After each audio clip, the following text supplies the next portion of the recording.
This is Undaunted.Life, a man's podcast. I'm your host, Kyle Thompson. Let's get into it.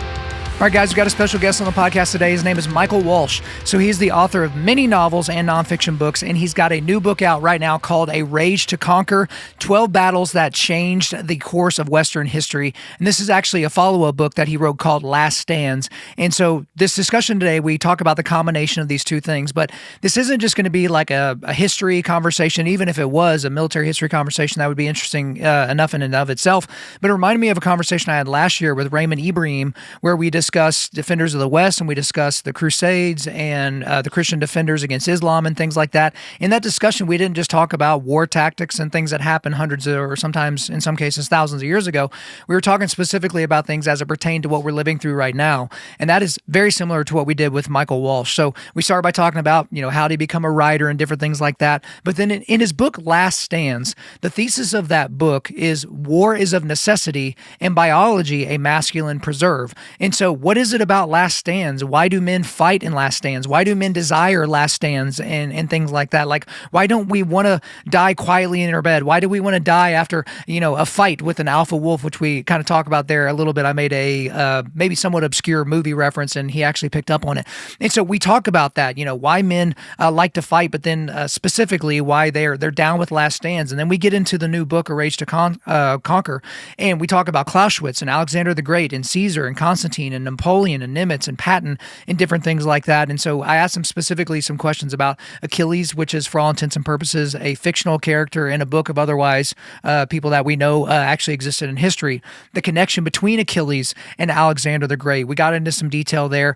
But then the afterword of this book, the afterword is very interesting because for a lot of us, we don't really read forewords or afterwards, and I get it. You're just trying to get through to the meat of what you're reading. But the afterword is about, it's called Of the Battle of 9/11.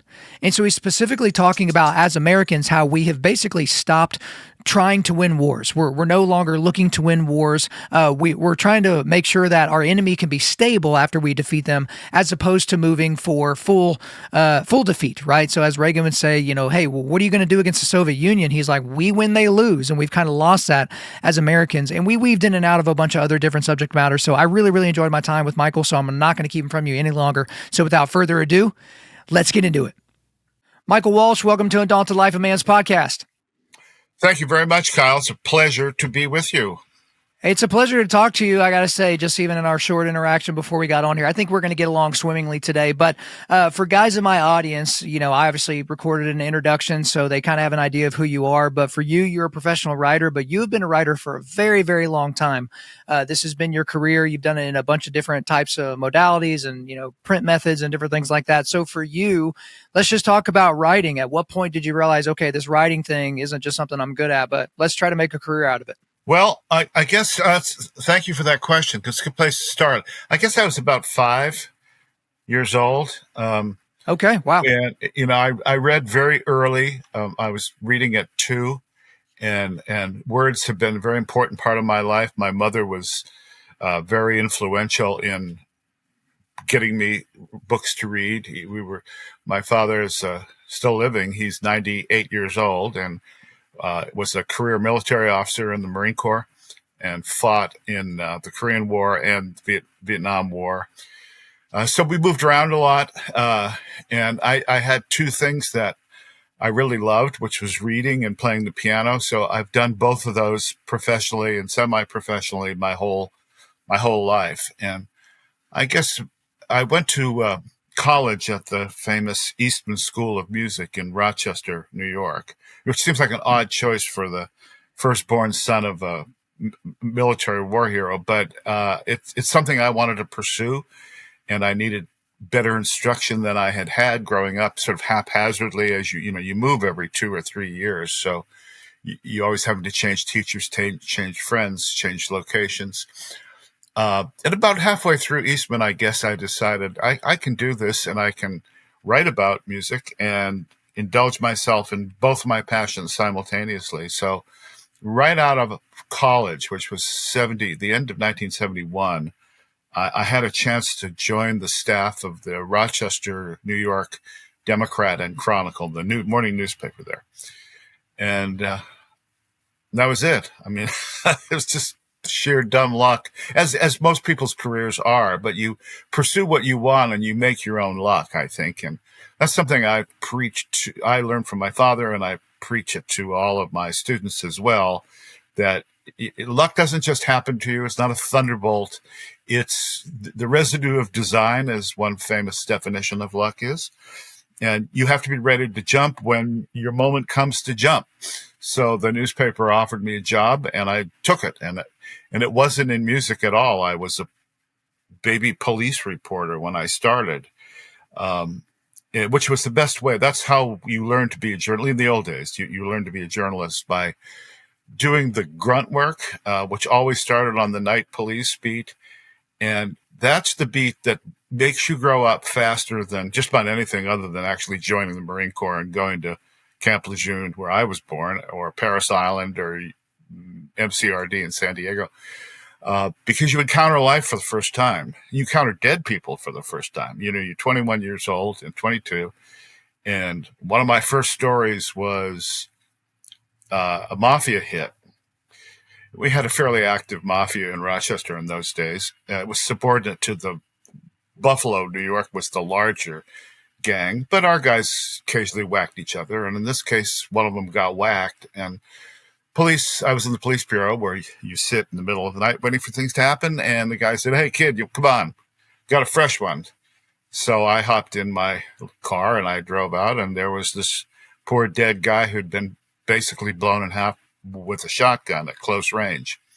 And that was a real wake-up call, I think, because we lead sort of sheltered lives in the United States, and to see violence up close like that, it was a great story. I mean, that's how I looked at it, and that's how journalists do look at it. It's not, "Oh, boo-hoo, the poor guy's dead." It's, "Wow, this is a front-page story, and I better get my act together and get the facts and get back to the office and write this up so it's in the paper tomorrow morning by 4:00 in the morning." So that's what I did. And I think that was a fundamental thing, because as a novelist, I've written six novels so far. And most of them have some kind of cop or murder or thriller aspect to them. So it's odd. I'm an effete classical music pianist and critic, and I'm also a Marine Corps raised aficionado, blood guts. So they've come together in this new book, Rage to Conquer.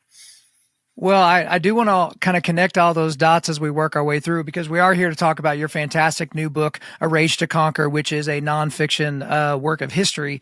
But this is actually a follow-up book to a book that you released in 2020 called Last Stands: Why Men Fight When All Is Lost. Yes. And so as we talk about that, obviously the title is, as you would expect, it's a book about last stands. But you mentioned off air that your dad, a United States Marine Corps legend, he fought in a last stand. And so it would make sense that at some point in your writing career, you would take your journalistic chops, but also your storytelling chops, to tell stories about real life last stands and bring it to us. But again, you didn't experience them yourself. You mentioned you were the firstborn son of a United States Marine Corps veteran. For a lot of people, they are generational Marines, right? And so that's just not the route you took. So did all that kind of coalesce with the writing of Last Stands? Yeah, it did, except I didn't think of it until the last minute, which shows you how bright I am. When I conceived the book, I was really thinking of it along the lines of the Spartans at Thermopylae, Custer, of course, famous Last Stand, the last stand of the British at Rorke's Drift in the movie Zulu, which is the movie Zulu was based on, which just celebrated its whatever anniversary of that battle the other day. I chose General Grant at Shiloh, because although Grant went on to much bloodier battles than Shiloh and much more dispositive battles, it struck me as I was reading and doing my research that had Grant lost that battle, that was it. It was game over for the Union. And we only know that in retrospect, but it was game over because he would have been sacked. He was already looked at askance because he had allegedly had an alcohol problem. He had quit the service. He had gone into civilian life. He had failed at that. He had come back because the Union needed people, and they needed people with Army experience.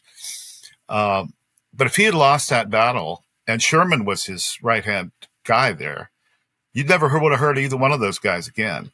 And that might have been the deciding factor in the Civil War. And it happened very early, the first year or so of the war. But it was the point where Grant, who I admire more than almost anybody, realized, hey, holy cow, this is not going to be over in 2 weeks. These guys have come to play, and so have we. And we've just fought the bloodiest battle ever, basically, with a tremendous amount of modern firepower using 19th century tactics, early 19th century tactics. And it's the moment when technology caught up to the mechanics of warfare, and neither side really knew how to adjust to that. First World War is similar to that, where they were fighting a 19th century war with 20th century weapons. So I thought, well, Grant, that was a last stand for Grant. And he even knew it, because they got beat real bad that first day at Shiloh. And they were pushed all the way back to the river. And he meets with Sherman. And Sherman says, well, we took a hell of a beating today, didn't we, Grant? And he says, yeah, but we'll get him tomorrow. And at this point, he was able to rally, and his genius for tactical warfare took over. And the Confederate general was killed, Albert Sidney Johnston, and they were able to push Beauregard back, and then they won. But then Grant knew at that point he was way out on the Western Front, so the war was really being fought, in the D.C. suburbs at that point. He realized this is going to be a continental, half a continent certainly wide war. It's going to take everything we got, and these guys are not going to give up until we beat them decisively. And that was the genius of Grant, and the genius even more so of Sherman, who said the most merciful way to get a war over with is to clobber them as hard and as fast as possible. And Grant also had learned from Caesar in a way, that you only offer mercy after your enemy is totally defeated. You don't negotiate your way out of a fight. And this, I think, growing up in the Marines, this was the lesson I was taught very early on, is that the fight's over when your enemy is on the ground and cannot get up again. That's it. That's when the fight is over. And we don't fight like that anymore. And one of the purposes I wanted to achieve, one of my goals for Last Stands, was to make people aware of this again. You can't negotiate your way out of a war. You can't fight it half-heartedly. You're either in it to win it or you don't fight it. And America we'll talk about this more later on, I'm sure, Kyle, but America's forgotten that. Sure. So anyway, as I was writing this book, I suddenly thought, oh, hey, gee, I know somebody who was in a Last Stand. It's my own father, who lives in Florida, and who never talked about, especially the Chosin Reservoir and the Battle of Seoul. But he was at the Incheon landing as well. He was in the whole first wave of the Marines. And then they got caught up, by the Chinese up the top of North Korea there at the reservoir. And were surrounded, 100,000 Chinese to a couple thousand Marines and some army units on the other side of the reservoir. And they had to essentially do the hardest thing in military lexicon, which is conduct an organized fighting retreat. Usually when you're in retreat, you're dead. So one of the principles of war, and this runs, by the way, from the Greeks to today, nothing changes. You hold the line. If your line breaks, you lose. That's why they keep saying hold the line. When there's a hole in that line, you got to plug it, or your enemy's going to come barreling right through, get in your rear, and kill you. So the Marines had to maintain a front while going in the other direction. And one of them said, we're advancing in another direction, which civilians, which was, by the way, the dirtiest word in my father's vocabulary, wouldn't understand. You're running away. They're not running away. That the 2-5 survived. The Marine Corps survived. The 1st Marine Division. Had the Marines lost, there would be no Marine Corps today. The Chinese goal was to annihilate the Marine Corps. And remember, at that point, right after I was born in 1949, so the Marines were on the bubble at that point. Right after World War II, there was a lot of sentiment to get rid of them. Like, we don't need them anymore. We just won the big one. It's going to be peace forever, blah, blah, blah. What do you need? Amphibious landing troops who are some of your toughest guys. And the Marines fought hard to stay, that they didn't get swallowed up by the Navy completely and fought for their own integrity. So that was one of the Chinese goals, was we got the whole 1st Marine Division, basically, here, it wasn't that big, trapped, and we can annihilate them with enough manpower. Well, they forgot they were fighting Marines. So then I thought, gee, maybe that'll be the last chapter of my book. And I went down to Florida and I sat with him and I just let him tell his story. So I recorded the whole thing, and I've obviously edited it for various dramatic reasons to let him tell the story of what it was actually like to be in a last stand. And you know what he said? I said, were you ever scared?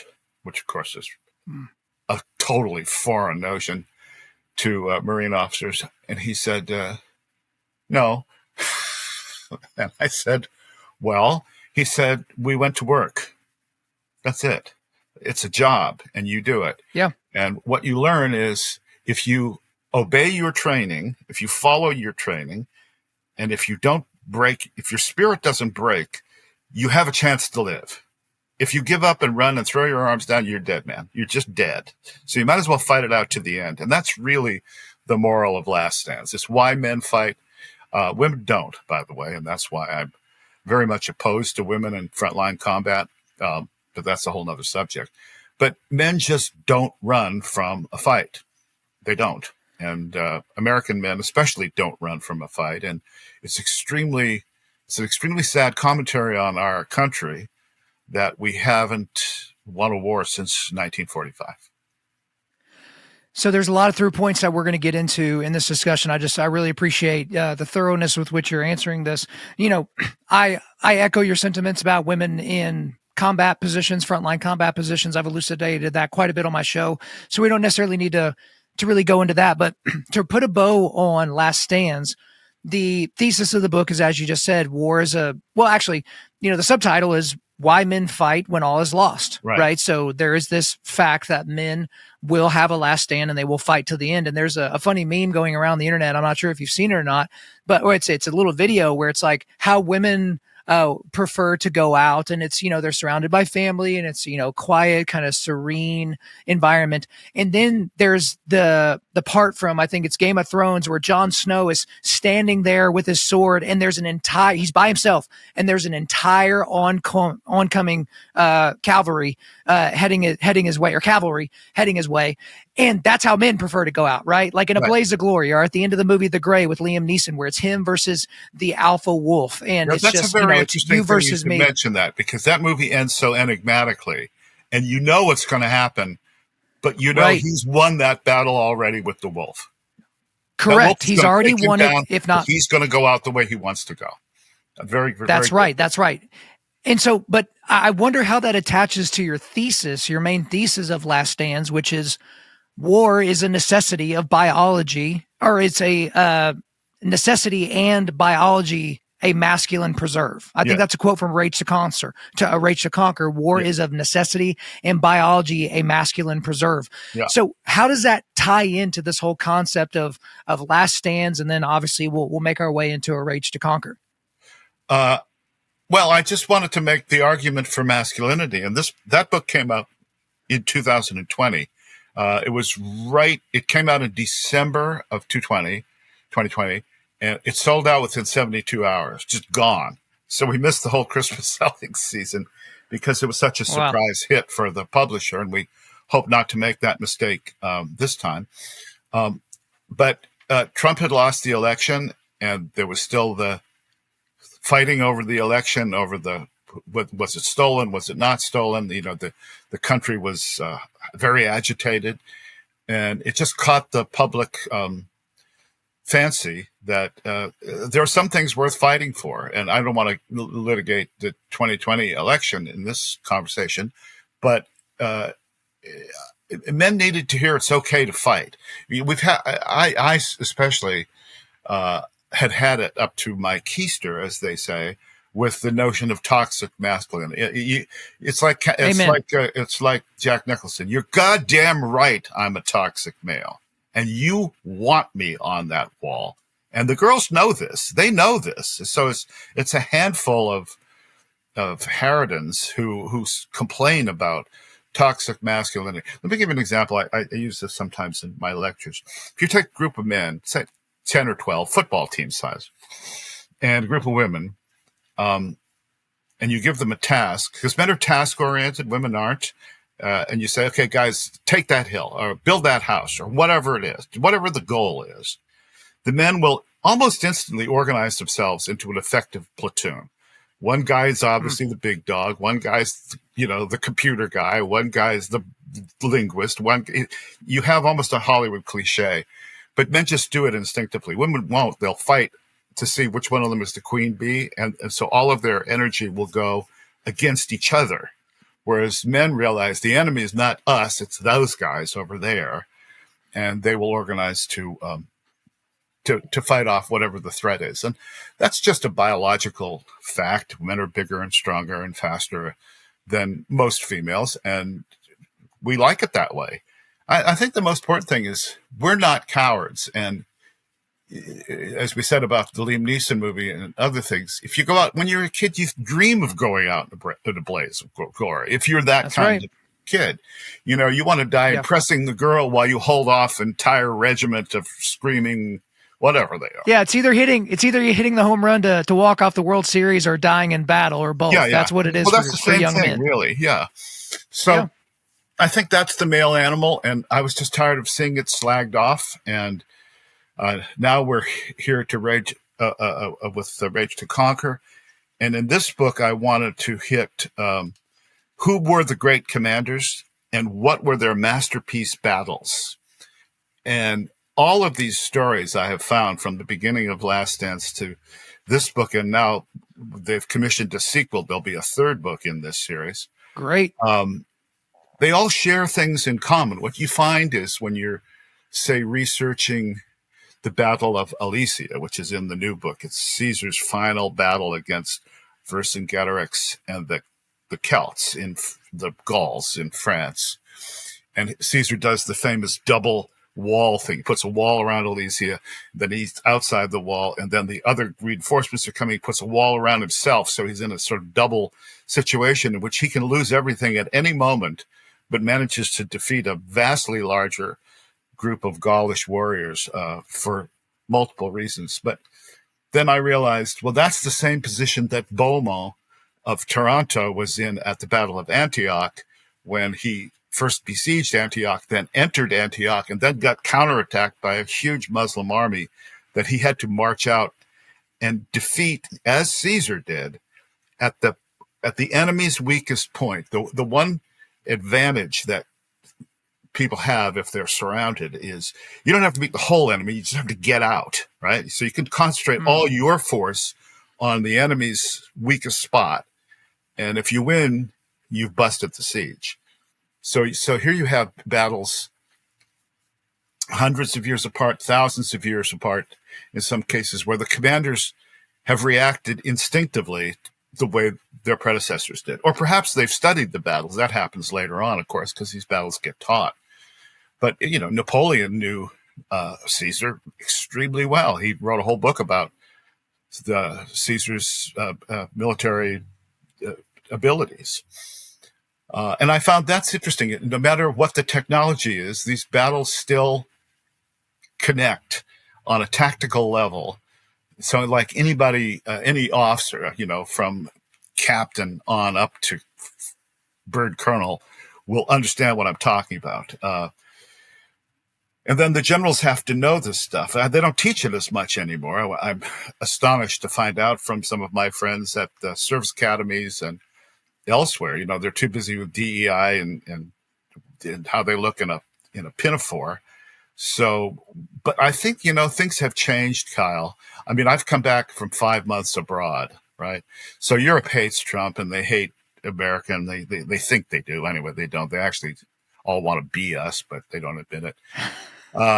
And having left before the election and having watched the election from Hungary, which is a wonderful free country run by a great statesman named Orban, and then coming back in this morning, getting up in a was like getting up in a free country. It's like getting up in a liberated country, that we've freed ourselves, at least temporarily, from insanity, wokeism, stupidity, aggressive nastiness, deplatforming, suppressing free speech. I mean, all of these things. And the left says, why are you guys so angry? And I say, because you've tried to ruin our lives. We didn't do anything to you. We don't care about you. We don't care if the guy wears a dress. Just go away. Just leave us alone. That's all right. We don't care. We don't. We are not the monsters of your imagination that think, all these right-wing guys are out there just looking to attack and kill us and take. No, we don't care. We don't care. What we will do is fight for what's ours and to preserve the country that we all theoretically love. So that's why I've written both of these books, and I want to make it acceptable to talk about it again, the way it used to be when I was a boy. Hey guys, real quick. As you've heard me describe before, I am incredibly conservative about the supplements that I take. I spent years being terrified of putting different products in my body because I didn't know what they were made with or if it was going to be kind of fly-by-night companies using all kinds of crazy ingredients. So I've always wanted to partner with an American company that only uses the highest quality ingredients, and that's why I want to remind you that we are partnered with Jocko Fuel. Jocko Fuel is Jocko Willing's supplement company that is based here in the United States. So what are some of my favorite products that they make? So they make whey protein powder, and guys, they just released a cookies and cream flavor not that long ago, and it is ridiculously good. Make sure you use it with milk. It makes it even better. They also make clean energy drinks. I finally decided what my favorite was, and that's pink lemonade. That is my favorite of all their flavors. But they also have the best tasting greens powder on the market. I prefer the peach flavor myself. They also make pre-workout and ready-to-drink protein. So I actually mix the ready-to-drink protein in my boys' milk, and they love it. They're constantly like, Dad, banana milk, banana milk. So we got to hook that up in the Thompson household.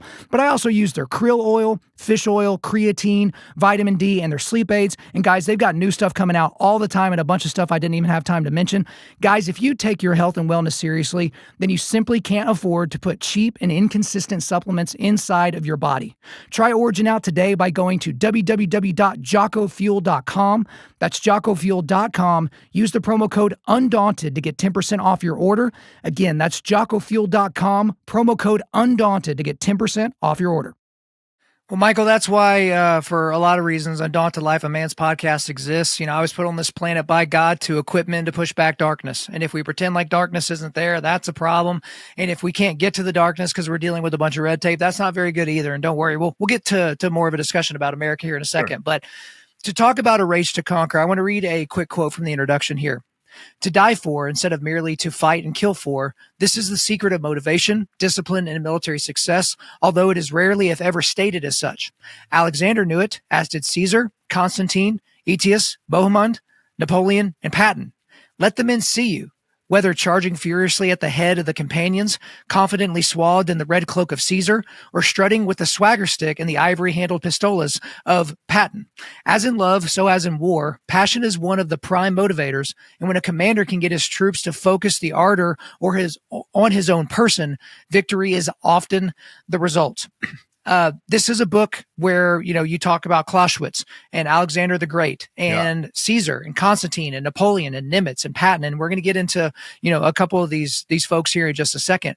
But I was reminded of stories of Napoleon where, men would be dying and they would be quoted later as saying, like, if only the great Napoleon would ride over my body on France's way to victory, or some sort of form of that. And to well-adjusted modern men, or to women in general, they read that and they're like, that's insanity. That doesn't make any sense at all. But it absolutely makes sense because I understand the masculine heart and the masculine soul. But for you, why a sequel to Last Stands? Why you? Why now? Why focus on what you focused on in A Rage to Conquer? Well, nobody else was doing it. That's the funny part. Yeah. When I talked to my agent, it's been my agent for a long, long time, been with the same agency my whole career. And I said, I got this idea for a book called Last Stands. And she said, oh, there must be a million books about that. And I said, I don't think so. And there weren't. I mean, it seems like finding a $500 bill on the sidewalk. And then I went to my friend, Victor Davis Hanson, who I've known for years and years and years. Yeah. And Victor and I were on a cruise together, I think to Hawaii. We were both speakers on a Hillsdale College cruise. And I said, here's the proposal. Tell me what you think of it. I said, I don't want you to think I'm working your side of the street now, but if can I have your blessing, basically, to do this? And Victor said, sure, why not? And he gave me a great blurb, and he gave me a great blurb for this book as well. And he read the thing, and I thought, well, if I can get it past Victor, I think I'm okay. And so then the book came out to the success it did. But it's simply because nobody else was doing it. They just weren't saying, hey, guys, it's okay to be you. It's not Iron John. It's not even what Jordan Peterson does, to sort of tell young men it's okay to be young men. It's not only is it okay, it's great. It's great. Hey, guys, you can get killed doing this. And I know every 20-year-old says, yeah, I'm totally in. They're not afraid of this stuff. They want a chance to shine.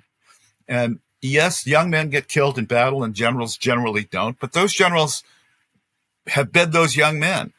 Napoleon was certainly a fine soldier. Patton was very seriously wounded in World War I in his butt. So it wasn't a war wound he liked to boast about, but it was very debilitating. And his life was saved by one of his orderlies.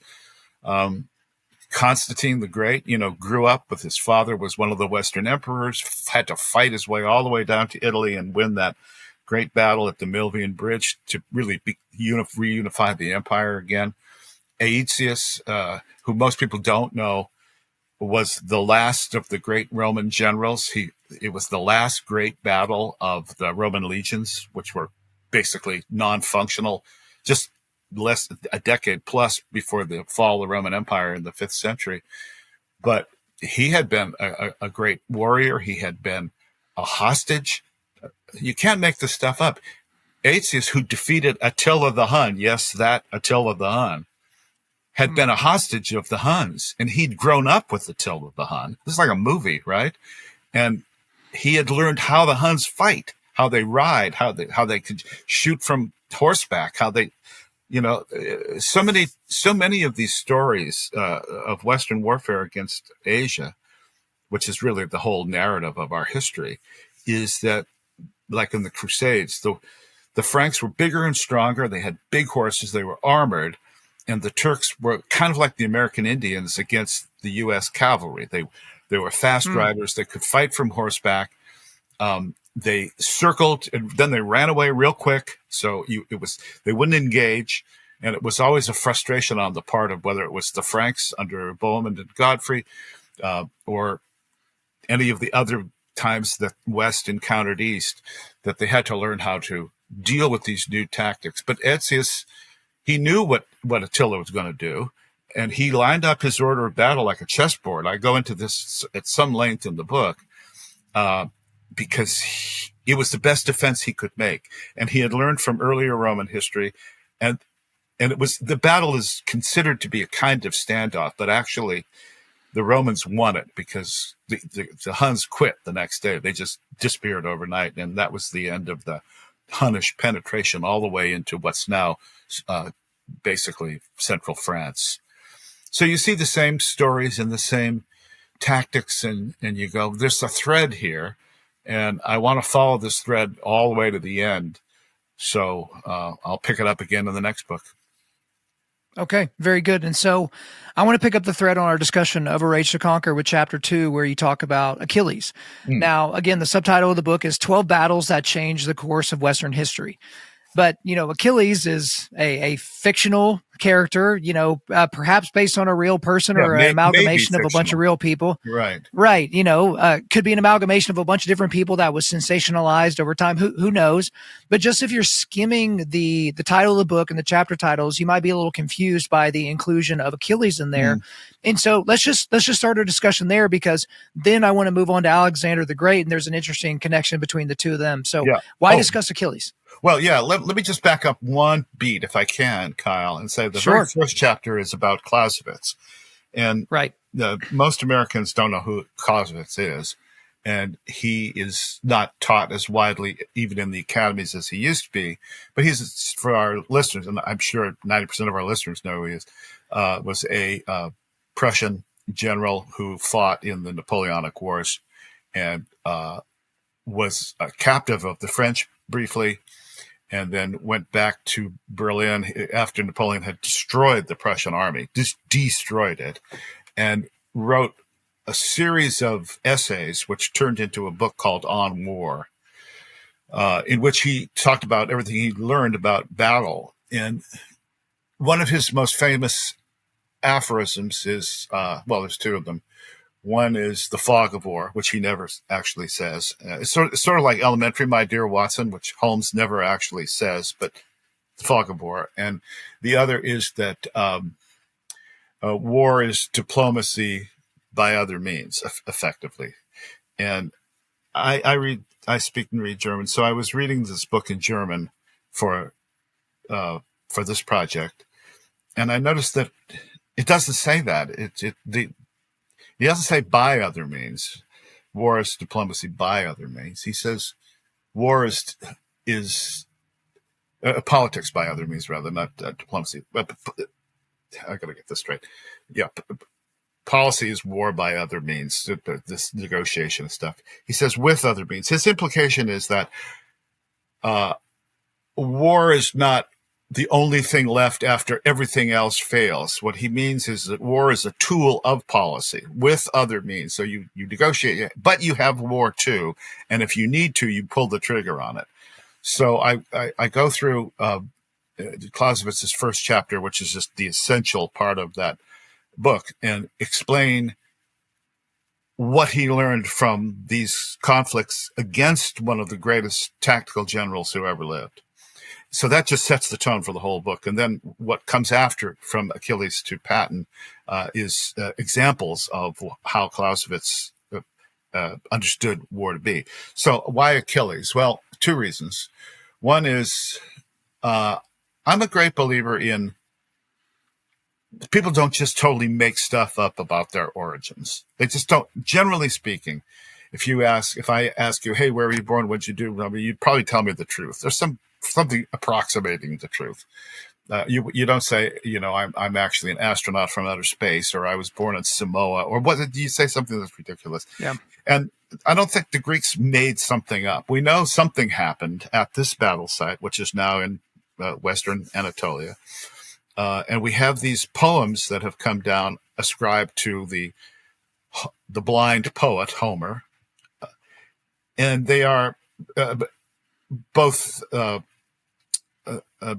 Odyssey and the Iliad are two foundational texts in Western storytelling and narrative drama. And when you read the Iliad, you realize how much you think you know about it that you don't, which is it doesn't have the Trojan horse in it, for one. You kind of getting to the end, you say, where's the Trojan horse? It doesn't show up. A lot of the myths or the death of Achilles isn't in the Iliad either. He's alive at the end of this. But what makes this poem so great to me as an artist is it's a perfect example of storytelling.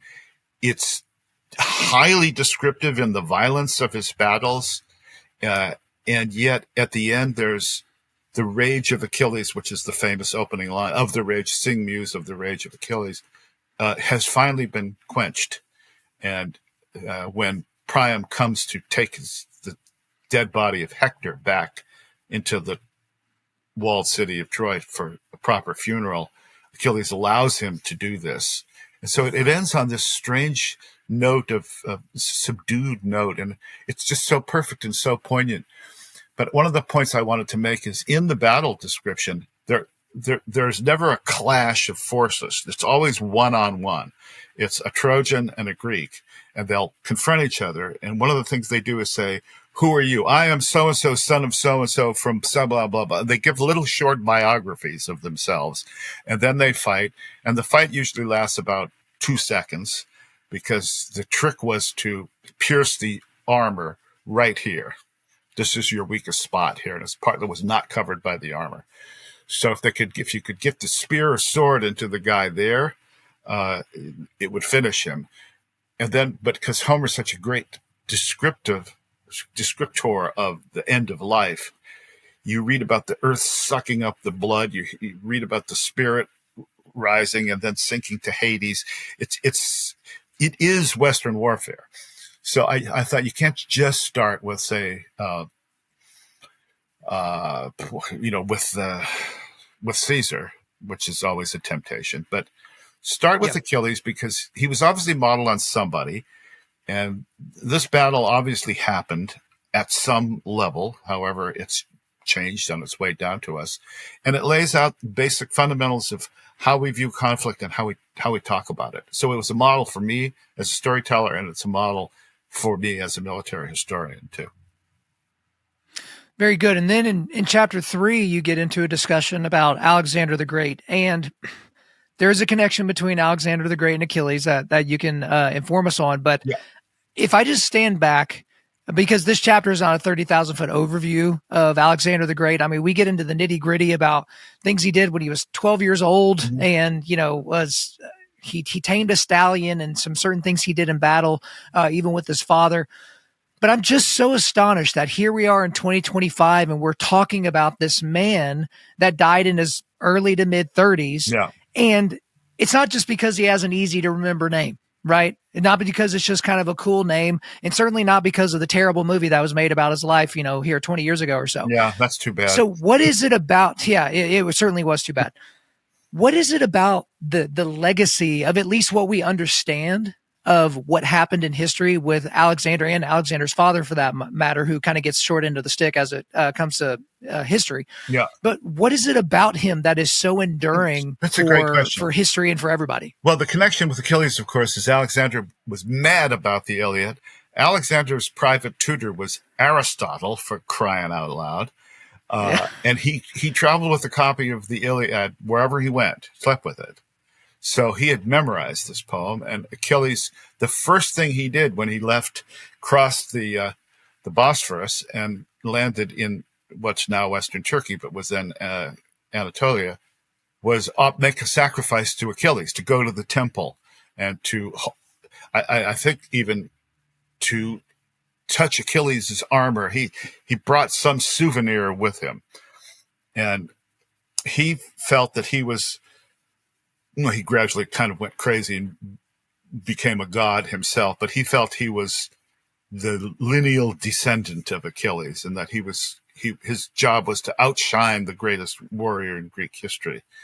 So, Alexander, the chapters, each of the chapters is fairly long because I wanted to get you into the whole world of it, not just the battle. I mean, I had some criticism at last stances. Well, you didn't talk enough about the actual fighting itself, and there was a lot about the background and this and that. And, I have a kind of eclectic magpie brain and talked about, what operas were based on this particular battle. But I want you to have the whole resonant world of this. And with Alexander, you have to start with his mother, Olympias, who's kind of a witchy woman. And that's one thing Oliver Stone got right in that movie with Angelina Jolie playing that part. His dad, who, as the Greeks, this is now after the Spartans and the Athenians and all that. So they're on the way down, and this quasi-civilized group of Macedonians who spoke their own version of Greek and really weren't even considered Greeks by the Greeks, suddenly become an formidable military power because Philip II, Alexander's dad, has reorganized the phalanx and equipped them with these extremely long spears called sarissas. And they were much more effective than the standard Greek phalanx. And Philip knew how to maneuver them. So as I said in one of the 2 books about the phalanx, they become giant threshing machines. It's almost you have to flank them and come in at them at the sides because they will just crush you as they move forward. And Philip brought Alexander up to understand the principles, but here's where Alexander's genius kicks in. At the Battle of, I think it's Chaeronea, where Philip comes down into Greece proper and is fighting against the Thebans and the Athenians. He puts Alexander's a great horseman. He tamed the stallion Bucephalus, that was untamable, etc. And he got this teenage Alexander in charge of his cavalry. The Greeks put cavalry on their flanks, put the phalanx in the middle, basically. And they had some sort of skirmishers on the front, and they had backup troops in the back. But the cavalry was largely there to protect flanks of the phalanx as it moved forward.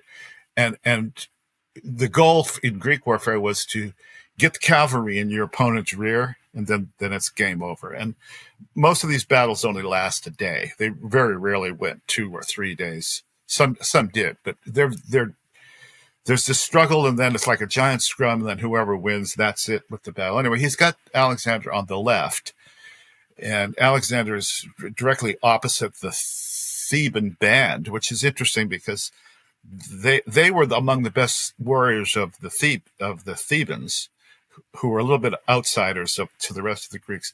But the Theban band consisted entirely of male homosexuals, so one older partner and one younger partner, and they were wiped out in this battle. But they were all buried together. They found the Greeks buried them, but they buried them as partners, which I think has a kind of modern contemporary ring to it.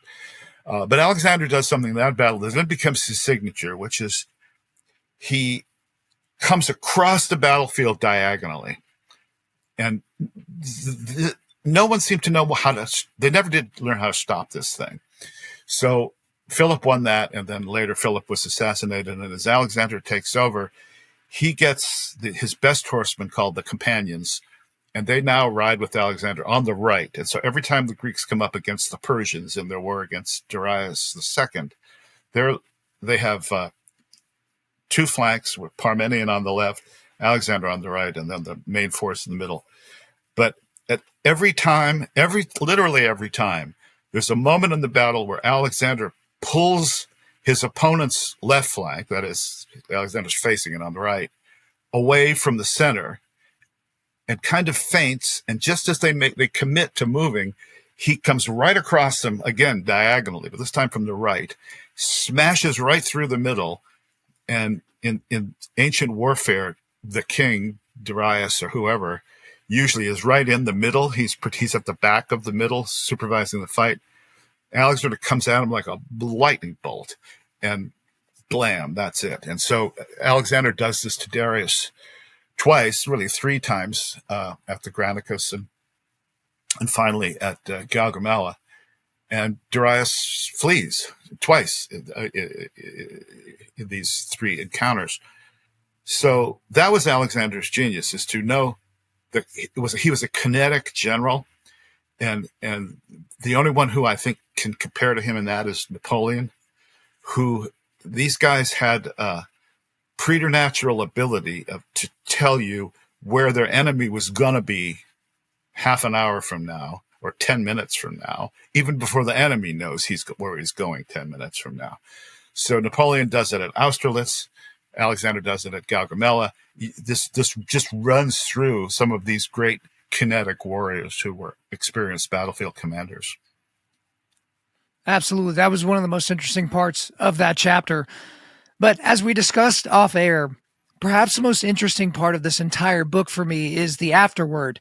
And for the most part, I will read every word of every page of a book before I have the person on the show so I can talk intelligently and connect this to that and connect that to all those things. But sometimes afterwards are just kind of like, this is just kind of an add-on thing. Who really cares?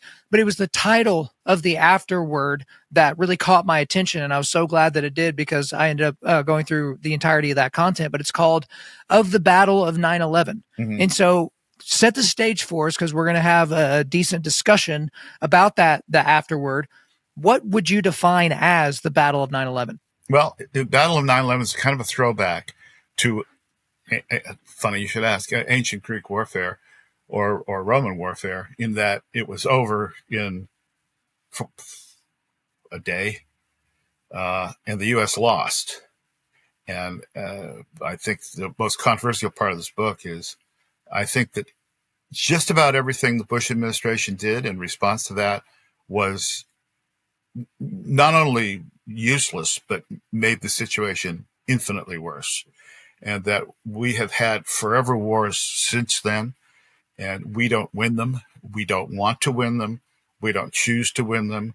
We don't fight them with the force that we have at our disposal, because that wouldn't be sporting, I suppose. That Bush reacted poorly, which I suppose now in retrospect, we all, those of us who are conservatives, obviously voted for him over Al Gore and Kerry later on. But he didn't apply maximum force against the enemy. And the reason he didn't, possibly Cheney, who remember had been Secretary of Defense under Gerald Ford, too. Cheney is a dinosaur already by the time we get to 9/11. And the idea was, in the post-war consensus, there are states, and states fight each other. They are the entities that go to war with each other. But when we were dealing with bin Laden, who had a real genius for this, he understood he was protected because he was stateless. You couldn't say, let's get the Saudis for this, or let's get the French, or those Japanese bombed Pearl Harbor. Let's get Japan, the empire, not all Japanese people, the empire of Japan. That's our enemy. So since bin Laden had already been effectively expelled from Saudi, Bush's reaction was wrong because, in his opinion, there was no state against which to fight. So suddenly we picked on Afghanistan, which is, even Alexander the Great, he went through Afghanistan, and then he went through Afghanistan and came down into what's now Pakistan and India. But it's been a thorn in everybody's side for a long time. The Brits never could quite conquer it. The Soviets couldn't conquer it. In fact, we helped bin Laden fight the Soviets back in the 80s. Ain't that something? Yep. But yeah, so it's like Ezio's being best friends with Attila the Hun until they're met on the battlefield. My opinion was you should have eliminated the source of the antagonism, which is Islam.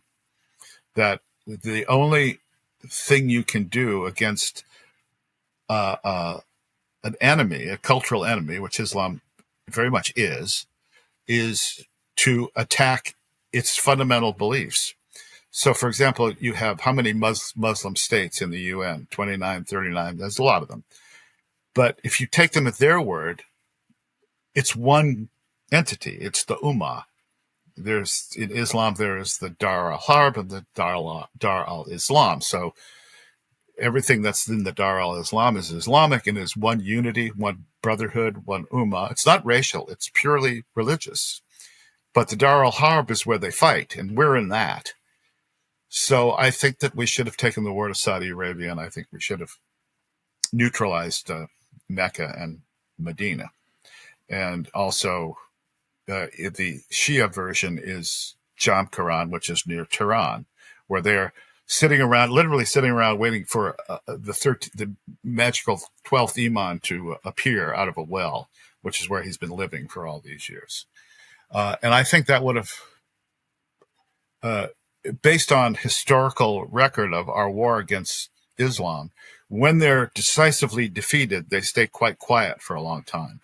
And I think to have done something to their holiest shrines, because they certainly don't respect ours, that would have neutralized them. But instead, Bush fought a stupid war against Iraq, which had nothing to do with anything. It isn't even a real country anyway. And we've paid the price for it with allowing the terrorists to roam free. Germany's filled with them now. There's a stabbing almost every 2 weeks by some Afghan, or it doesn't matter what country. So I think the point is that you're in a world where you're fighting a stateless enemy, and you have to figure out, how do we fight a stateless enemy? And do we want to fight it to the end, or do we just want to keep it behind a kind of wall?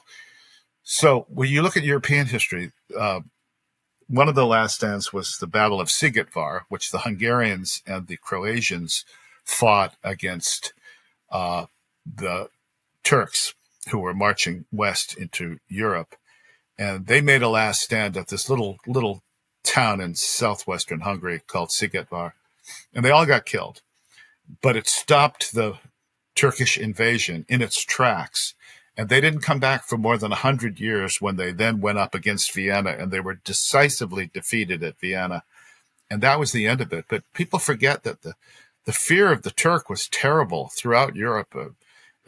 you scared your children by saying the Turk will come and get you. They carried off millions of European, especially women, and took them to the harems in the Islamic lands.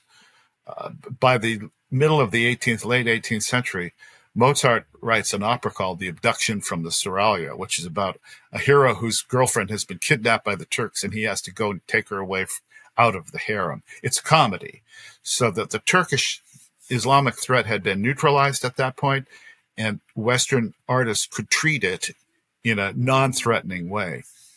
But the relentless push of Islam to the West was only stopped in the 17th century, 16th century, and now it's back. It's just a matter of reading history. So I think we have to really think about what, as Sean Connery says to Kevin Costner in The Untouchables, what are you prepared to do?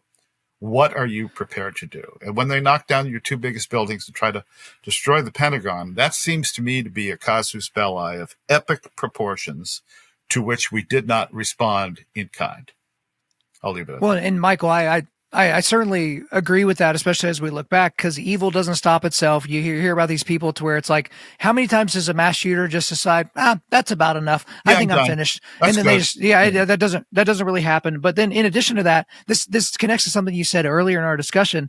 You can't negotiate with militants. You can't negotiate with belligerents. If they are defeated, then you can negotiate with them. But if their express written, in many cases, purpose is the destruction of every single one of your people, and they will all die in the process if they want to, then that's something that we look at. I remember reading Raymond Ibrahim's Defenders of the West, and you talk about all these great heroes that defended Europe during the Crusades and different things like that. It kind of fast forwards to something that you discussed in that afterward, which is W. Bush, talking about those acts of violence of 9/11 were violative of the fundamental tenets of the Islamic faith. But if you understand totally a lie. abrogate, well, here's the thing, Michael. If you understand abrogation, and if you understand that the least abrogated of all the surahs in the Quran being the 9th surah, and the 9th surah being the most bloody and the most directive of violence to the apostate or to the infidel, then you understand that something like Muslim extremism is not technically correct. It's Muslim fundamentalism. And it goes to a quote that I want to read that I thought was rather poignant from the afterword here. Even in death, bin Laden, a savvy commander, had taken the measure of his enemies. He understood there was no longer an American flag to rally round. Much of the academy and the media had long since decided that the United States was an illegitimate country, invalidated by African slavery and a legacy of quote-unquote colonialism, and hence unworthy of respect of allegiance. He sensed that since Vietnam, the fighting spirit had gone out of the Americans, that total victory was now considered excessive and even rude. And I think this goes back to something that you talked about at the beginning again, is you can't defeat your enemy until you defeat them. Like, they have to be defeated. They don't have to be injured. They have to be taken out entirely. And it seems like we've lost the stomach for that as Americans. Well, Napoleon famously said, if your goal is to take Vienna, take Vienna. That's it. Don't fart around with a bunch of other stuff. Do it. And people don't understand, you obviously do, and every military kid and every military guy I know does, that you have tactics, strategy, and objective. Well, we do the first two okay, but objective we suck at because we have no objective. The objective is, let's punt the ball down the field and let the next guy deal with it. But the Islam, as Ibrahim and you are correct in saying, I think the fact it was Erdogan who said, there's no radical Islam. There's only Islam. That's it. It's got a book. Right. And he's the leader of a NATO country, believe it or not. Yeah, believe it or not, which is ridiculous. But I say, if the Palestinians want a state, give us Constantinople back and then we'll start to talk. But that's a whole nother subject. You have to have an objective. So remember Patton, who's one of my heroes, and at the end of the war, he pulls off the Battle of the Bulge, which is akin to what the Marines did, except that Patton's on the attack, and he suddenly turns 90 degrees to his left and brings 3 divisions to relieve the siege of Bastogne. And then Ike tells him, you can't go to Berlin. Can you imagine how frustrating that was for Patton not to go to Berlin? The objective was, take Berlin and kill Hitler, end of war. That's it. But we had to give that to the Soviets. And in fairness, they had lost many, many, many millions of people in that war against Hitler, which, by the way, was between two socialist countries. But we'll just leave that for for later. But where is the objective? What was Bush's objective? To turn them into Jeffersonian democracies? Not going to happen. It's like he'd never read a book about his enemy. And, well, we don't have enemies anymore. We just have friends we haven't met yet. Whereas our enemies just have us who they haven't killed yet. And until you understand that hard, cold truth, you will lose forever. You will lose. You cannot win. You shot yourself in both feet.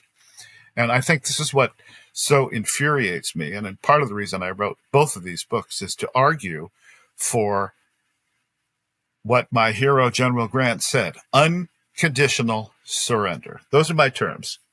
Unconditional surrender. Reagan, whom I met on several occasions in the White House, famously asked, "What's your objective in the Cold War?" We win, they lose. That's it. That's what a great political leader does. You don't give them a detailed battle plan. You say, we win, take Vienna, capture whatever. And then you let your generals within that framework of what's my objective, total victory. Okay, do anything, whatever it takes, you do it. And why we've lost that is really the subject, if I can just plug a couple more of my books, which are more about philosophy and religion. A book I wrote called The Devil's Pleasure Palace, back 10 years ago, which turned out to be a very influential book in political circles, is really about who we are as a people, and as Westerners, as Christians, and Jews, of course, but mostly what they used to call Christendom, and what animated that civilization. How did it reach the heights that it did, and why we can't let it fall apart. So I think Devil's Pleasure Palace and another book called The Fiery Angel are two in a series, and then Last Stands and Rage are two in a series. And now I will write a third, which will address these topics of religious warfare. The third book will be about religious warfare, because some of the bloodiest battles we've ever seen have been religious warfare. They haven't been states fighting each other. They've been like the 30 Years' War, which most people don't know anything about.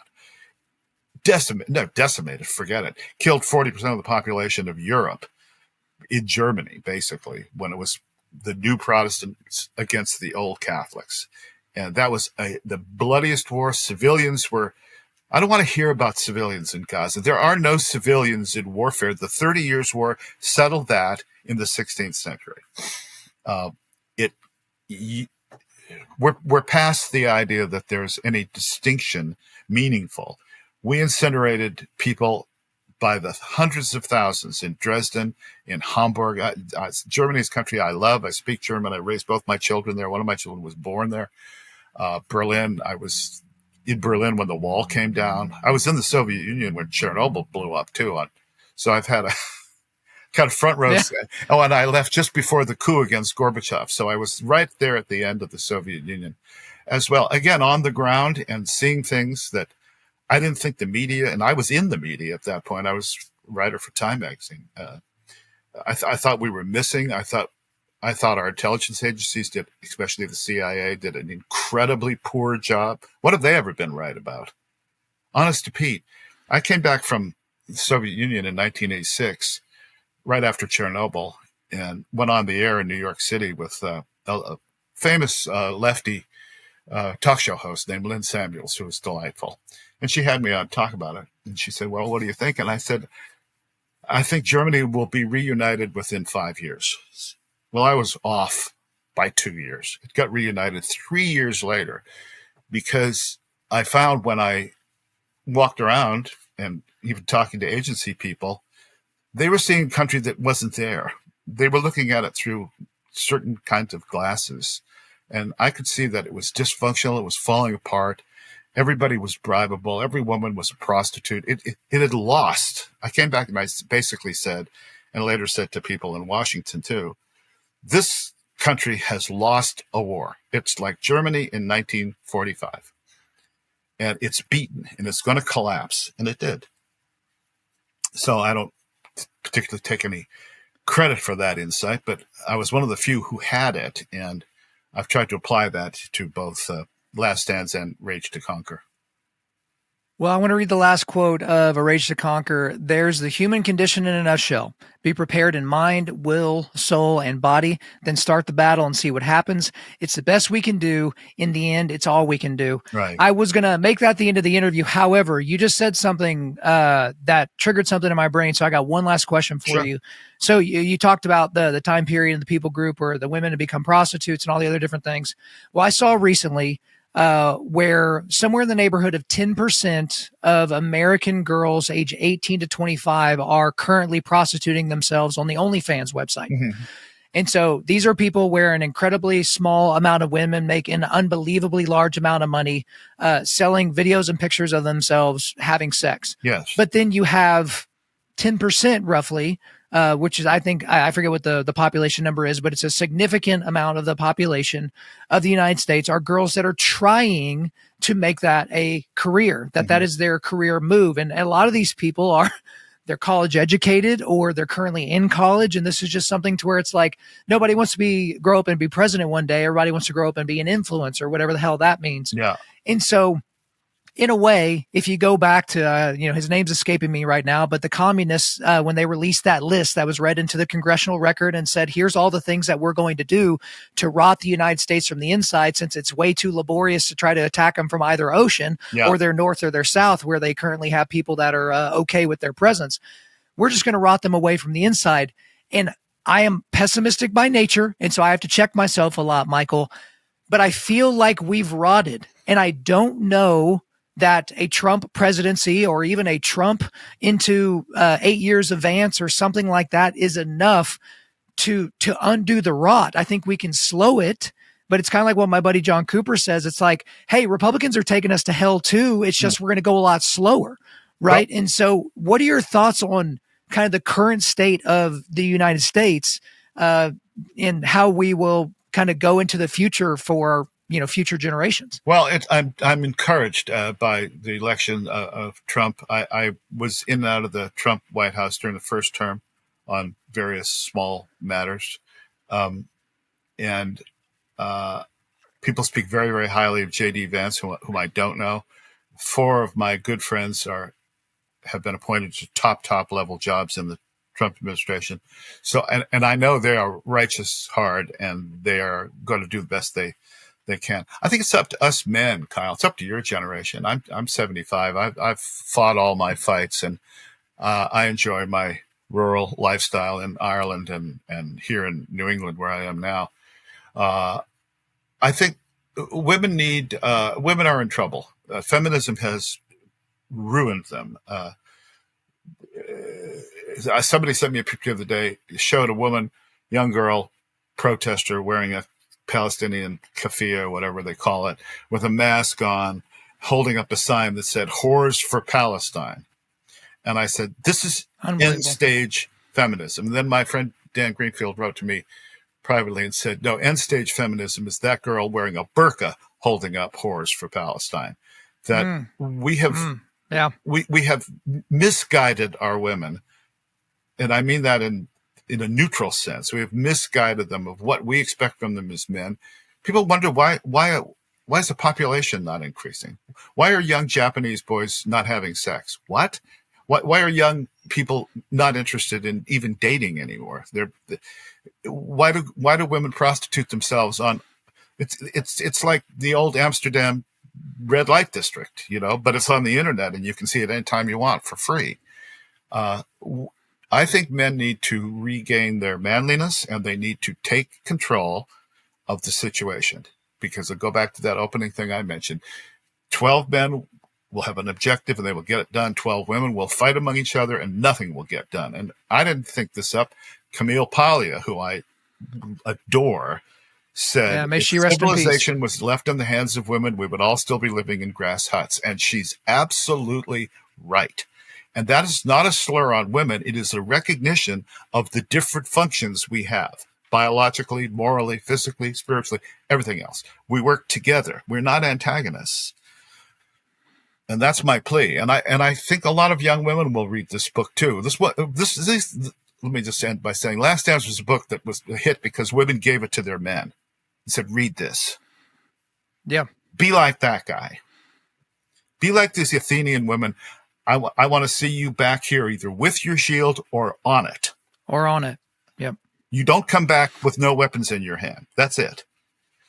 Well, we need to relearn that lesson, and unfortunately we are having a hard time. But I do think there's some hope for the future. But it's up to your generation. Yeah, and that's why I'm glad to be in this fight. I've dedicated my life to this fight. And you mentioned Camille Paglia. I mean, she was one of the people that drew the lines at all of these great civilizations towards the end of their runs as civilizations and as dominant hegemons in this world. They became obsessed with sex and gender. And we look at where we're at right now, and we got there a little faster than the Romans and the Greeks did, but we're here nonetheless. But Michael, I've really, really enjoyed our conversation. I really enjoyed digging into your work, but that's all for me. Is there anything else you want to get off your chest? No, I just hope people go buy the book, and I hope they read it and enjoy it. And I hope they'll be eager for a third one in 2 years, which I'm going to get started on any day now. Well, hey, you hurry up and get started, and we'll have you back on here in a couple of years. Thanks, Michael. It'll be a pleasure. Thank you. There you go, guys. I hope you enjoyed my time with Michael Walsh. But before I let you go, we are going to do a quick resilience boost. At Undaunted.Life, our mission is equipping men to push back darkness with content that forges spiritual, mental, and physical resilience. So I've got a link to Amazon where you can buy A Rage to Conquer, and then you can obviously go through there to look at any of his other books. And I've also got a link to his entire Amazon page. So it's very, very easy to get to. I've got it there for you in the show notes. Thank you for listening to this podcast. Wherever you're listening to this, please subscribe, rate, and leave us a positive 5-star review. If you want me to come speak live at your event or on your podcast, just shoot me an email to info@Undaunted.Life. That's info@Undaunted.Life. Follow us on Instagram and like us on Facebook, and check out our website for everything else, including how to donate to keep more content like this coming your way. Just go to www.Undaunted.Life. And as always, we want to thank the band Holy Name for allowing us to use their music for our content. The music on this podcast is their song Perpetua, which is off their self-titled debut album on Face Down Records. The links are in the description. I'm your host, Kyle Thompson. Remember, keep pushing back darkness, keep forging spiritual, mental, and physical resilience, keep seeking the Lion of Judah.